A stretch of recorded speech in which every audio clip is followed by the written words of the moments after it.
Fala pessoal, a gente está começando aqui mais na verdade, o primeiro podcast, a terceira ou quarta tentativa que a gente está aqui de gravar, né, Neemias? E tá meio complicado, mas eu acho que dessa vez sai. Eu sou o Vitor Augusto, eu sou advogado, atuo na área do direito digital. E eu e o Neemias, nós dois advogados, a gente vai falar um pouquinho hoje sobre privacidade. Eu vou passar a palavra para ele, ele vai se apresentar e depois a gente dá início ao tema da live de hoje, que só para adiantar é privacidade, tecnologia e futuro. Rivais olhados. Se apresenta aí, Nemo. E aí, pessoal, tudo bem? Meu nome é Neemias, eu também sou advogado e o Vitor, como ele falou aí, ele que me trouxe para esse lado aí do direito digital. Comecei a conversar com ele, comecei a me interessar por essa área e estou estudando agora também para poder aprofundar cada vez mais.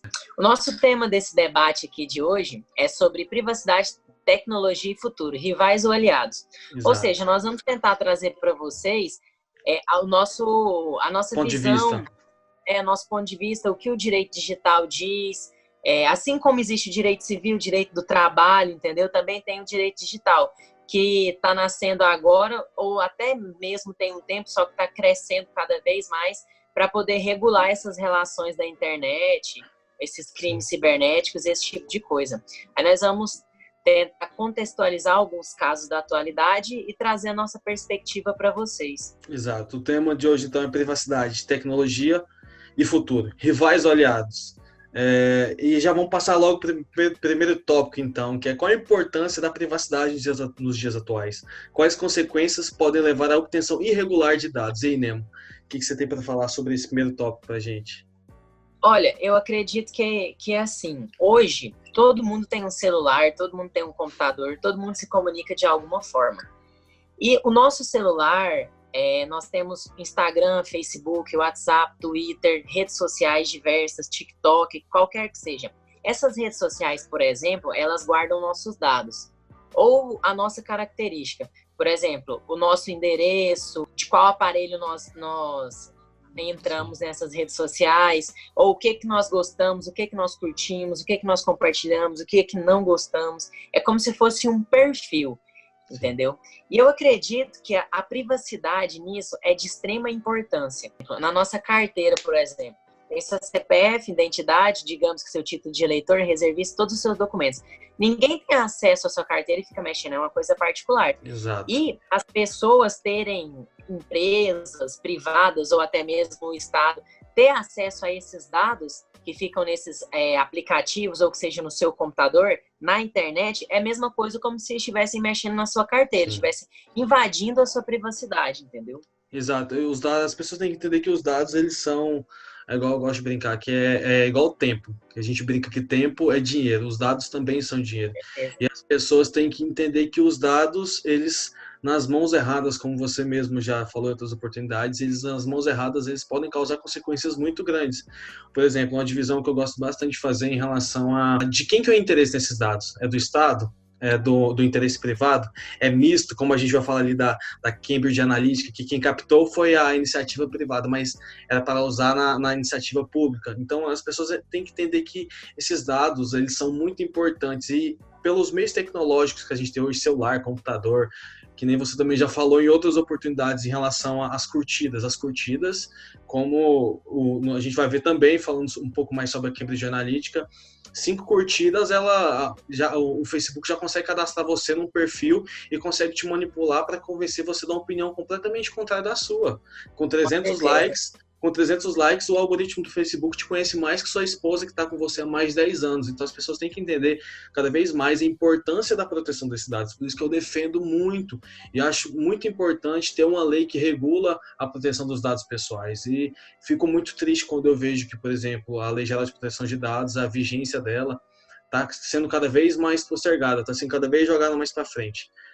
Situações que nem essa agora do presidente Bolsonaro, dos dados dele terem sido vazados, eu acho que vai ser muito importante para que essa lei ela ganhe um pouco mais de importância, né? Porque só quando parece que as coisas, só quando elas acontecem com alguém importante que começa a ter um pouco mais de valor, começa a ganhar mídia, né? Pois é. E como você falou sobre o caso da Cambridge Analytica, é o seguinte, para explicar para quem está nos assistindo, a Cambridge Analytica é uma empresa britânica de mineração e tratamento de dados. O que acontece, o grande escândalo, o caso que aconteceu foi o seguinte, em 2015, 2016, mais ou menos, né? Vou explicar assim de uma forma superficial, depois vocês podem nos procurar. A gente vai disponibilizar aquele artigo que conta a história, eu vou deixar disponibilizado na descrição do podcast e também para quem assistiu o vídeo, se eu não deixar aqui, as pessoas podem vir falar com a gente que a gente disponibiliza o artigo para eles. Com certeza. É meio que o seguinte, em 2016... tem fortes indícios, reportagens, até documentários, artigos escritos, indicando que o atual presidente dos Estados Unidos, o Donald Trump, ele utilizou dessa empresa, da Cambridge Analytica, para poder ter um favorecimento nas eleições. De que maneira? Da seguinte maneira. A Cambridge Analytica é uma empresa de mineração e tratamento de dados, ou seja, ela trabalha com esses dados que nós falamos há pouco. Do Facebook, né? Isso. Aconteceu que ela entrou no Facebook dos americanos, viu as curtidas, o que eles curtiam, o que eles gostavam, conseguiu através do perfil da pessoa, porque muitos de nós, como eu posso dizer, a gente coloca a nossa vida na rede social, né? A gente se expõe muito às nossas vontades, o nosso dia a dia, o que a gente gosta, e com todo mundo é assim. Essa empresa, ela foi no Facebook, ela conseguiu, através desses dados, dessas informações, ver quem eram os eleitores que votavam no Donald Trump, quem eram os eleitores que votavam na Hillary Clinton e quem eram os eleitores que ainda não tinham um voto formado, que eram as pessoas que poderiam ser persuadidas a votar em um ou outro.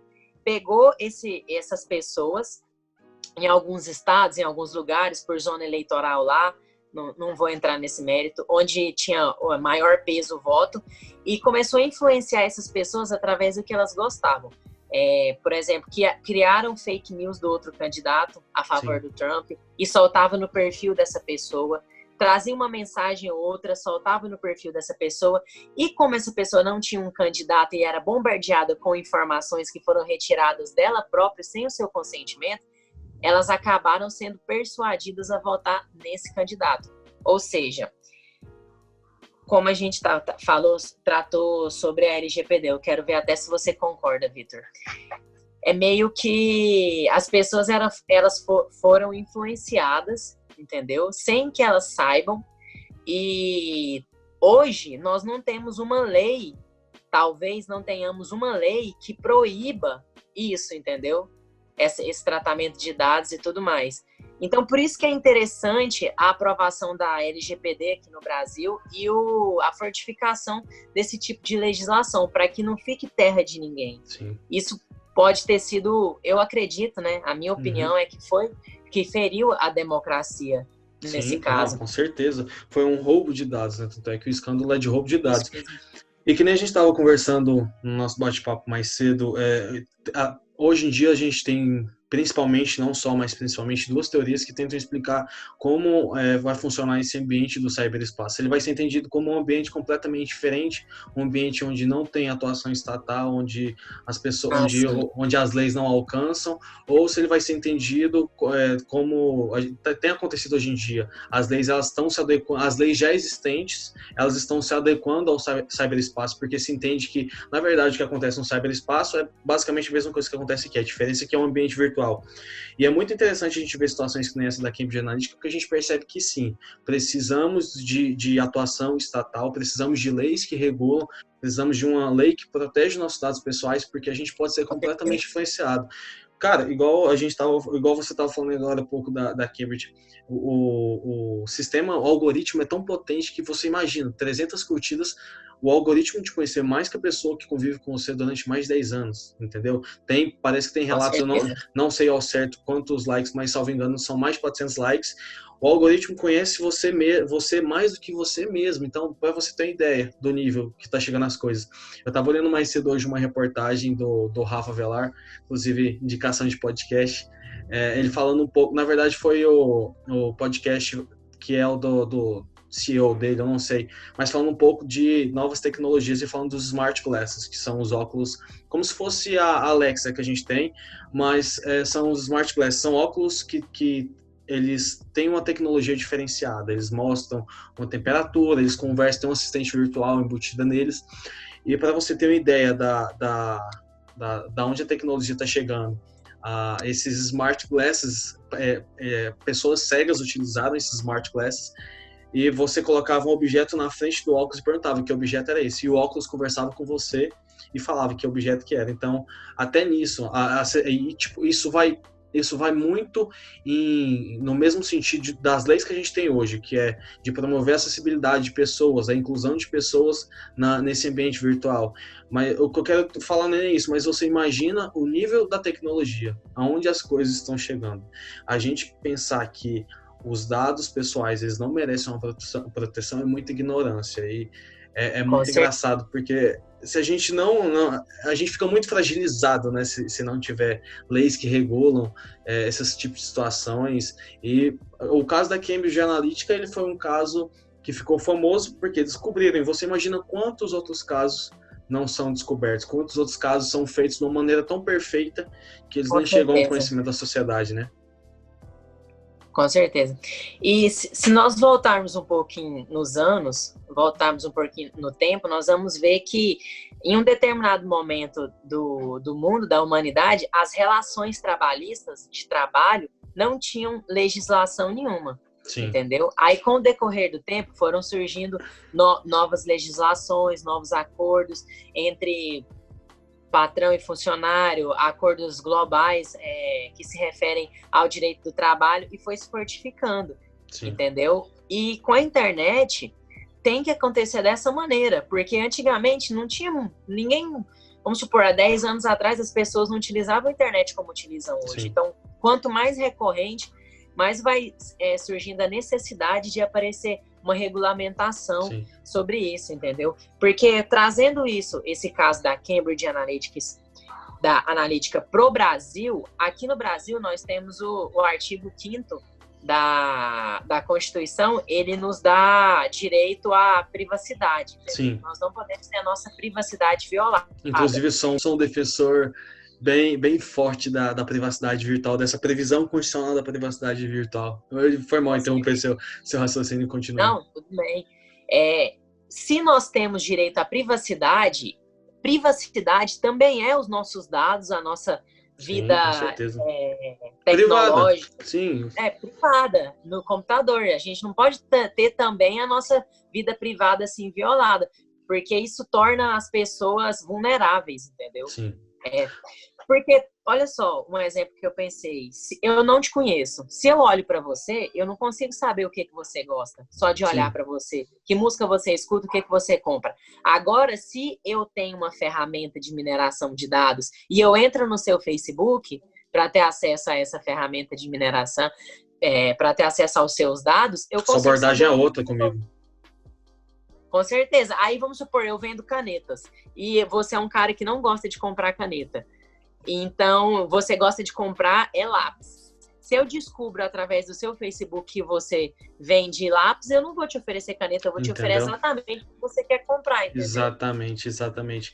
E uma crítica que eu tenho bem forte a essa teoria que defende que a internet é um ambiente completamente separado e que ela não merece intervenção estadual é justamente por conta de fatos que nem o que aconteceram esses dias agora. Da Anonymous está vazando dados, entende? Você imagina se a internet ela se regula por ela mesma. O que não vai virar? Essa cultura que a gente fala, cultura do cancelamento. As pessoas cancelando umas às outras na internet, achando que o que elas fazem no ambiente virtual não vai ter responsabilidade civil, elas não vão ter responsabilidade de dano, né? Com certeza. E essa cultura do cancelamento é tão engraçada que eu estava percebendo esses dias que ela não dá direito nem ao contraditório nem à defesa. Não dá. Você foi cancelado, acabou. Você não pôde se defender, acabou e pronto. Sim. Entendeu? E isso, assim, acho que eu não sou nem a melhor pessoa para falar sobre isso, né? Mas isso causa danos às pessoas, danos psicológicos. A pressão da internet, Nossa, todo mundo sabe que acontece depressão, essas coisas, não vamos entrar nesse mérito, mas as pessoas precisam ser responsabilizadas e ter responsabilidade com as atitudes dela na internet. Então, eu acho muito, muito importante isso. Portanto, que se tivesse uma lei que previsse que seria crime essa mineração, esse tratamento de dados sem a autorização das pessoas, eles não tinham feito isso, né? Com certeza. No caso do Donald Trump, das eleições. No caso, talvez isso tenha sido mais imoral do que ilegal. Sim, Só que é aquela coisa, né? Teve também que eles foram bem astutos. Aqueles testes que a gente faz no Facebook, tipo, com quem você vai casar? sim, Qual personagem você se parece? Quando você faz aquele teste, você acaba deixando os seus dados lá, aceitando os termos de uso, muitas vezes sem ler, né? O sim. que é importante, e tendo. Então, isso que precisa ser regulamentado. Se é a empresa que vai coletar os dados, pode ou não agir dessa forma. Sim. Eu acho isso Não, muito interessante. e voltando até um pouco nessa cultura do cancelamento, você falou um negócio muito interessante que é em relação aos danos que causam às outras pessoas, danos psicológicos. Você imagina essas pessoas, elas sendo influenciadas por algum movimento político ou não político, mas com a intenção justamente de causar uma certa ruptura na sociedade. Você imagina essas pessoas sendo influenciadas no Twitter, cancelando certos Com movimentos, certeza. cancelando certas pessoas, cancelando certas entidades que estão ali para a proteção das pessoas. Você imagina o dano que isso não pode causar na nossa sociedade como um todo. Então é por isso que cada vez mais eu defendo essa intervenção estatal no ambiente virtual. Não tem como você imaginar um ambiente virtual como algo separado do que acontece no Com ambiente físico. certeza. E até a gente já vai para o segundo tópico. Na verdade, é o terceiro, mas a gente já falou da Cambridge Analytica, né? Então vamos considerar ele dentro do primeiro.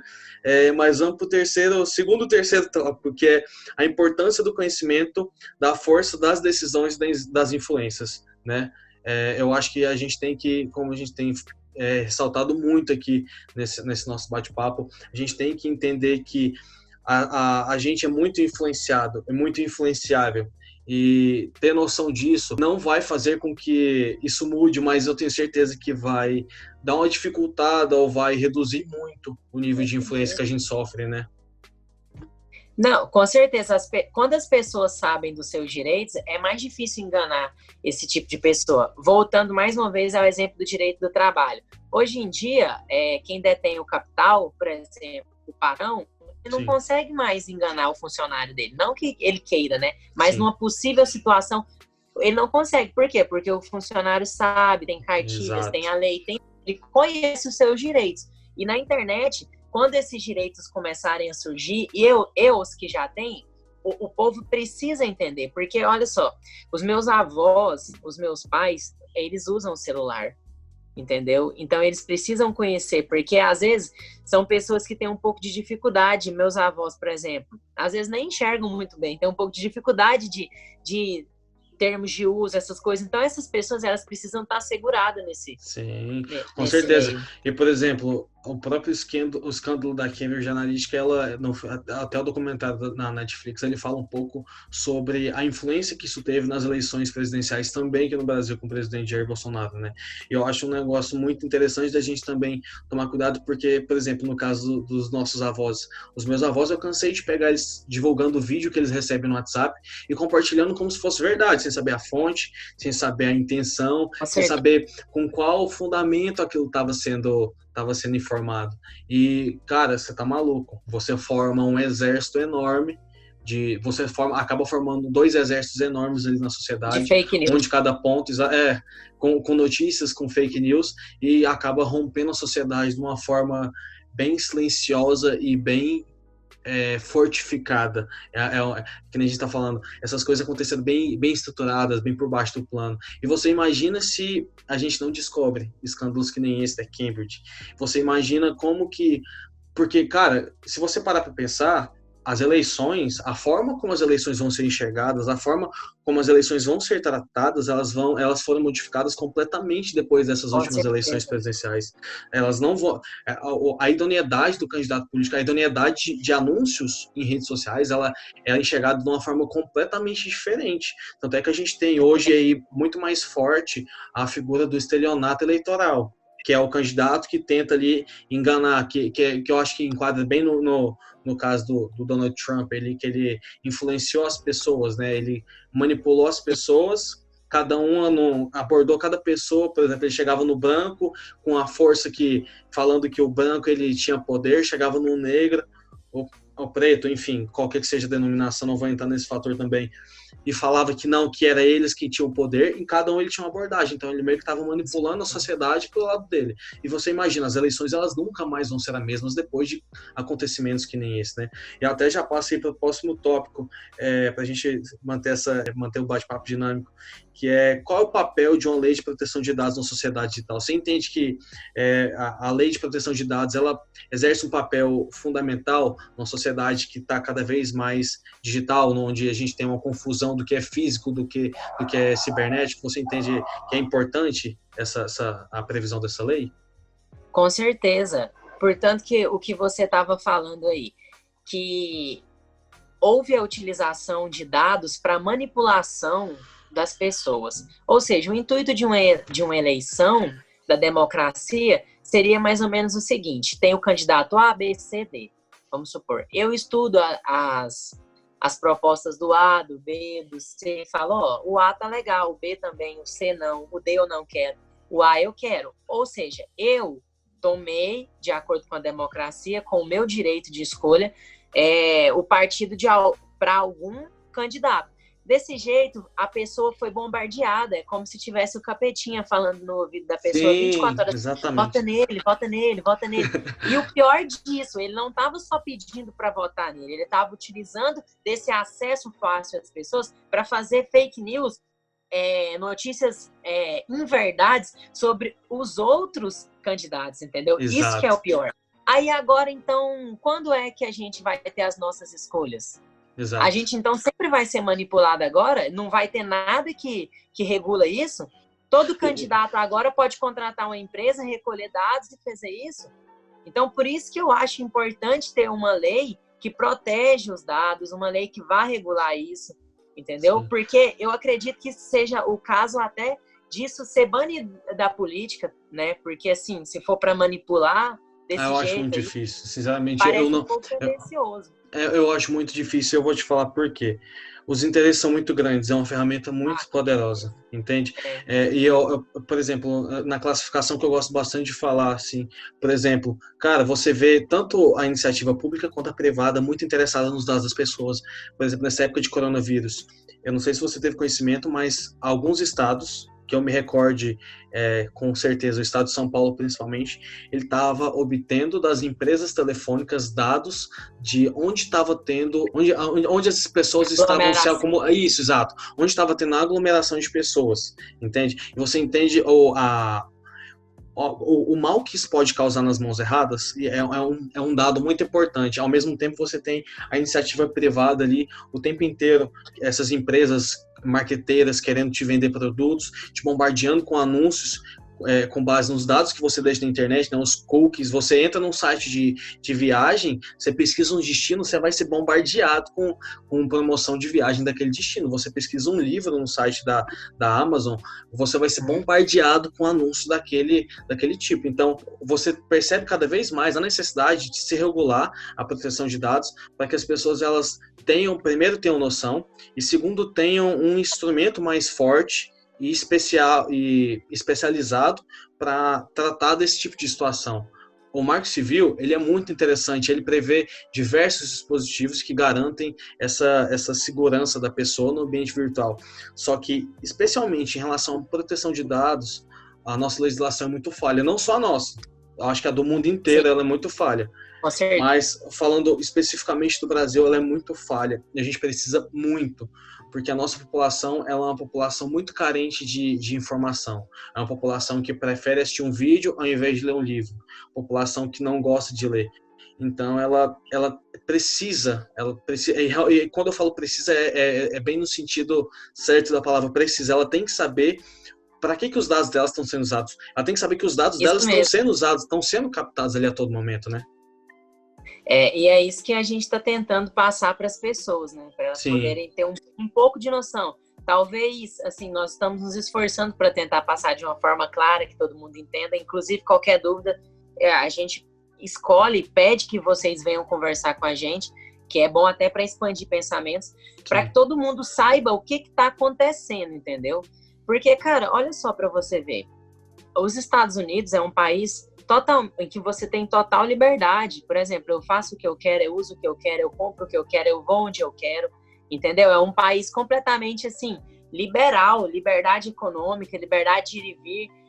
Ou seja, as pessoas estão perdendo um pouco dessa liberdade delas de escolher, entendeu? De querer quando elas estão sendo manipuladas. Sim. Isso é totalmente, no meu ponto de vista, ofensivo ao Estado Democrático do Direito, entendeu? Então, isso precisa ser regulamentado, precisa ser visto certinho, assim, para ter uma força, entendeu? Legislativa para ser seguida. Sim. E a gente já indo para o quinto tópico, já finalizando o nosso debate, nossa conversa de hoje, eu te deixo aí o questionamento, Nemo. Tecnologia, benefícios e riscos à privacidade. Eu queria que você citasse pelo menos 2 de cada e falasse para mim um possível cenário para o futuro, deixasse para o nosso ouvinte, para o nosso telespectador, possíveis cenários para o futuro. Como você imagina a situação daqui, vamos colocar 3 anos, daqui 3 anos, como você imagina a nossa situação? Cara, eu acredito que um dos benefícios da tecnologia é isso aqui que a gente está tendo. A tecnologia, ela encurta distâncias, entendeu? Ótimo. Olha só para você ver, se não tivesse essa plataforma Zoom ou outras plataformas ou videochamada, alguma coisa, dificilmente nesse momento de pandemia nós conseguiríamos ter aulas, entendeu? De mestrado, doutorado, pós-graduação, faculdade. O meu irmão de 10 anos está tendo aula através de uma plataforma da escola dele, entendeu? Eu acho que isso é o interessante, só que tem que ser usada de maneira correta. Risco à privacidade é esse risco. Se todo mundo for ter acesso aos nossos dados, o que vai acontecer com o mundo? Será que as nossas vontades vão ser nossas? Olha só, nós esquecemos até de citar, mas tem uma empresa que ela conseguiu descobrir que uma menina estava grávida através das pesquisas dela na internet, antes mesmo da família dela. Sim. Isso é um pouco assustador, esse cenário é um pouco assustador. Sim, não tem Depois como. dessa pandemia, eu tenho certeza que o tanto de escolas à distância, de ensino à distância, tanto que vai aumentar. Entendeu? E fiquei pro nosso. Não vamos nem entrar nesse aspecto, não, porque deixa pro próximo episódio da nosso bate-papo, que a gente vai falar bem sobre esse cenário da escola. Então, para dar uma finalizada aí, possíveis cenários para o futuro, como que você imagina daqui 3 anos? Como que a gente vai estar aí? Eu espero que tenha mais regulação sobre isso. Ótimo. Eu acredito que a inteligência artificial tem crescido bastante também, com a Alexia, com esse tipo de tecnologias por comando de voz, entendeu? Ótimo. Esse tipo de coisa. É isso daí. E você? Olha, eu vejo benefícios e riscos. Benefícios, cara, eu acho que os benefícios eles são inúmeros. Se você tem uma casa totalmente automatizada, com tecnologia, você poder controlar um quarto, um ambiente de lazer pela sua voz, é um benefício enorme. Você economiza um esforço tremendo. O seu dia ele fica muito mais prático com esse tipo de situação. Eu até tinha falado para falar 2 benefícios aí, mas eu vou me reduzir a 1, vou ficar igual você, vou ficar só em 1. E riscos, eu vejo também esse risco à privacidade. A gente precisa, novamente eu insisto, a gente precisa de legislação, porque esses dispositivos, por exemplo, a própria Alexa, ela é um dispositivo que está a todo momento ouvindo. E se você não tomar cuidado, as próprias informações que você deixa, que você solta pela sua voz, pela conversa que você tem no ambiente dia a dia, elas informam muitas coisas e, querendo ou não, também são dados pessoais. E cenários para o futuro, eu vejo que daqui 2 a 3 anos a nossa tecnologia ela vai estar muito avançada. O pouco que eu ouço do cenário tecnológico, de speakers, de smartphones, de tecnologia que estão aparecendo, eu tenho uma perspectiva muito otimista para esse futuro, não só do ponto de vista do desenvolvimento de tecnologia, mas também no meio legal. Eu acho que as leis elas vão servir para muita coisa e espero que elas sejam realmente colocadas em prática e que a gente tenha cada vez mais a nossa segurança garantida, como pelo menos em tese é no mundo físico. E espero que seja o mesmo no mundo cibernético. E, finalizando, né, Nema, nosso bate-papo, para não estender, a gente vai estar ao ar toda semana com esses assuntos envolvendo direito, tecnologia, e eu fico muito feliz com esse bate-papo nosso. Acho que não dá nem tempo da gente falar tudo que a gente sabe, né? Mas as outras informações a gente deixa para um possível encontro futuro. Eu fico muito feliz e agradeço você, Nemo, por mais uma conversa contigo. Isso aí, pessoal. Aí é o seguinte, qualquer dúvida, qualquer observação ou ideia, conversa com a gente para poder nos dar ideia também, para a gente poder interagir. Abraço, ótimo. Obrigado. Redes sociais vão ficar aí nas descrições e a gente está disponível para todo contato. Até mais. E aí, curtiu o bate-papo? Para saber um pouco mais sobre direito e tecnologia, acompanhe a gente no Fala Jurista, que vai ao ar toda semana. E também não esqueça de nos seguir nas nossas redes sociais, @VictorAugusto e @Nemoji. Tá tudo aí na descrição, tá tudo no vídeo que também vai ao ar do YouTube. Certinho? Até mais, um abraço.